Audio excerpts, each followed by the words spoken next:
Hi అండి, ఈరోజు recipe అయితే బెండకాయ టమాటో కర్రీ చాలా టేస్టీగా ఉంటుంది. ఎలా చేయాలో చూద్దామా. దీనికోసం ఒక పావు కేజీ బెండకాయలు అయితే తీసుకొని వాష్ చేసుకొని ఇలా కట్ చేసి పక్కన పెట్టుకోవాలి. ఒక ఉల్లిపాయ 2 టమాటాలను కూడా సన్నగా కట్ చేసి పక్కన పెట్టుకోవాలి. తర్వాత స్టవ్ పైన కడాయి పెట్టుకొని 1 టేబుల్ స్పూన్ ఆయిల్ వేసుకొని ఈ బెండకాయ ముక్కల్ని జిగురు లేకుండా హై ఫ్లేమ్లో పెట్టుకొని ఫ్రై చేసుకోవాలి.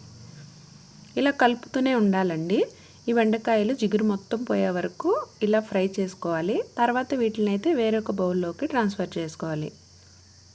తర్వాత అదే ప్యాన్లో మరొక టేబుల్ స్పూన్ ఆయిల్ వేసుకొని 1 టీ స్పూన్ ఆవాలు, 1/2 టీ స్పూన్ జీలకర్ర, ఇంకా కట్ చేసి పెట్టుకున్న ఉల్లిపాయ ముక్కలు, కొంచెం కరివేపాకు వేసుకొని ఫ్రై చేసుకోవాలి. ఇప్పుడు ఇందులోనే కచ్చాపచ్చాగా దంచుకున్న అల్లం వెల్లుల్లి ముద్ద 1 టీ స్పూన్ వేసుకోవాలి. ఇది పచ్చివాసన పోయిన తర్వాత 1/2 టీ స్పూన్ పసుపు, 2 టీ స్పూన్ల కారం, 1 టీ స్పూన్ ధనియాల పౌడర్ వేసుకొని బాగా కలుపుకోవాలి. తర్వాత ఇందులో మనం కట్ చేసి పక్కన పెట్టుకున్న టమాటో ముక్కల్ని వేసుకోవాలి.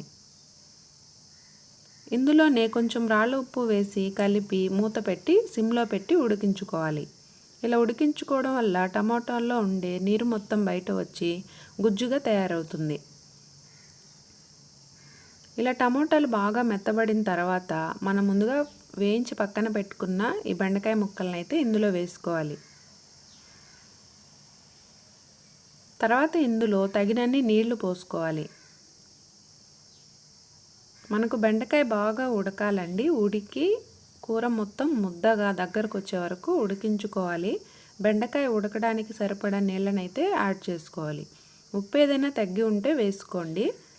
తర్వాత ఇలా మూత పెట్టి మీడియం ఫ్లేమ్లో పెట్టి కూర ముద్దగా వచ్చే వరకు ఉడికించుకోవాలి.